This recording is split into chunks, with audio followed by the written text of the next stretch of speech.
To fa ina ‘yan kishin ƙasa, Assalamu alaikum, kaga masu idan Allah, wani shahararren kamfani a ƙasar Nijar, ƙasa mai tsarki, ƙasa mai albarka, ya ba gwamnatin ƙasar Nijar babura na gugar babura har babur guda 158 domin a shiga cikin harka ta yin tsaro, cikin harka ta ba ƙasarmu gudunmuwa wajen kariya da miyagu ‘yan ta'adda. La ilaha illallah. Kaji masu idan Allah, Allahu Akbar, Allahu Akbar.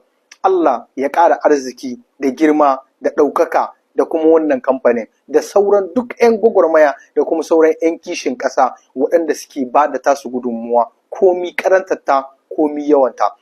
Ire-iren waɗanda abubuwan su ne ƙasanmu ta Nijar ta rasa, shi yasa muke ganin wasu ƙasashe ko sun fi ƙasanmu kaza ko sun fi ƙasanmu kaza. A'a, ƙasa ba ta yi ba tare da 'yan ƙasa sun ba da gudunmuwa ba. Duk arzikin da yake a cikin ƙasar dole sai 'yan ƙasar su ma suna ba da tasu gudunmuwa, suna ba da nasu su ma agaji akan wannan ƙasa, to wannan ƙasar za ta samu ta kama kanta har ta kai matakin da ake ganin manya-manyan ƙasashe na duniya sun kai.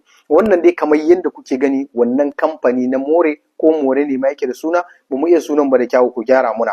Wannan kamfani ya ba da babura a ƙasar Nijar kuma ya mika su ga mahukunta. A hali yanzu an riga da an karɓi waɗannan kuma za a bada su ga jami'anmu na FDS, jami'an tsaro. Kai, Allah ya kare mu su waɗannan jami'an tsaro na ƙasar mu ta Nijar. Suna iya ƙoƙarin su na ganin cewa sun kare mu na ƙasar mu ta Nijar, ƙasa mai albarka. A ɗaya ɓangaren za ku ji cewa har yanzu fa akwai sauran rina a kaba. Tun lokacin da aka yi wannan juyin mulki ko yunkurin juyin mulki a ƙasar Benin, har yanzu akwai wani rikici da yake ƙasa yana dabo, yake ƙasa yana kunno kai tsakanin ƙungiyar IAS da kuma waɗancan miyagun mutane.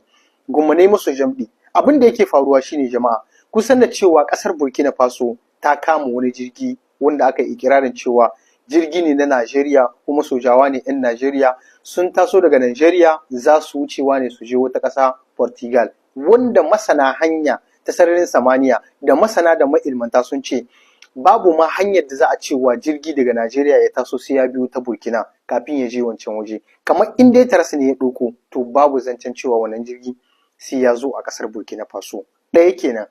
Ana nan muka samu rahoton cewa wannan jirgi an ce an saki mutanen. Daga baya aka samu wani rahoto aka ce mutanen ba a sake su ba. Sai kuma ga ministan harkokin waje Yusuf Tugga na ƙasar Najeriya ya fito inda ya fira da masu yaɗa labarai, inda yake magana cewa har yanzu dai wannan al'amari bai ƙare ba, jirgin yana can da kuma mutanen suna nan, amma Najeriya da Burkina suna tattaunawa ne bisa hanya ta diplomasiya don a ga an samu mafita game da wannan al'amari.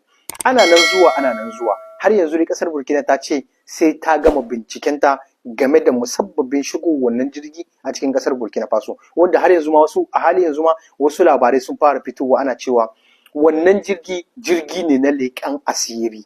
Kuma mutanen da suke tuke da waɗannan jirgi ƙwararrun mutane ne wajen sata bayanai, wajen aikata su karan kansu ma jami'an leƙen asiri ne. Firifalo magana cewa sun yi wani wuri ne babu ta, sun zo ne domin su samu rahotanni da bayanai su sata domin su gurfanar da tafiya ta wannan IAS. Daidai wannan lokacin da aka yi yunkurin juyin mulki na ƙasar Benin, to a wannan lokaci tsakanin ƙasashen Faransa da wata ƙungiya ta ECOWAS sun yi ƙoƙari su kintsa abubuwa da dama na shari ga waɗannan ƙasashen namu. Allah ne bai ba su sa'a ba, kamar yadda muka samu rahoto cewa daga ƙasar Cote d'Ivoire an turo wasu jami'ai domin su shiga a ƙasar Togo, har ma a yi sanadiyar kitsar da wata matsala ko ta kisan shugaban ƙasar ko ta kintsa juyin mulki ko abin da ya danganci haka, saboda wannan shugaban ƙasar shine yake ba ƙasar Nijar da Burkina hanyar su ta ruwa suna shigo da kayan su. Kuma mutane sun yi wata magana wadda maganar nan ta bani mamaki, inda ake cewa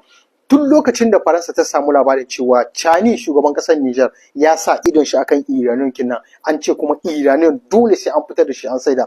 To Faransa ta kasa zama, ta kasa kwanciya, tana neman duk hanyar da za ta nema don ta tabbatar da cewa an samu wani rikici ko wata matsala a cikin waɗannan ƙasashen namu, har ya zamo dai cewa ba a samu dama a hidda wannan Iranian ba daga Nijar. Tana so dole sai ta sake dawowa ta mallaki wannan arzikin wanda ta jima tana gada ga kakin nan ta. Wannan al'amari dai yana da sarƙaƙiya da dama, kai har wasu na ganin cewa kai juyin mulki ma na Benin da aka so a yi kawai wani farfaganda ce ta siyasa, kawai akwai manufar da aka so a cimma ba a same ta bane ba.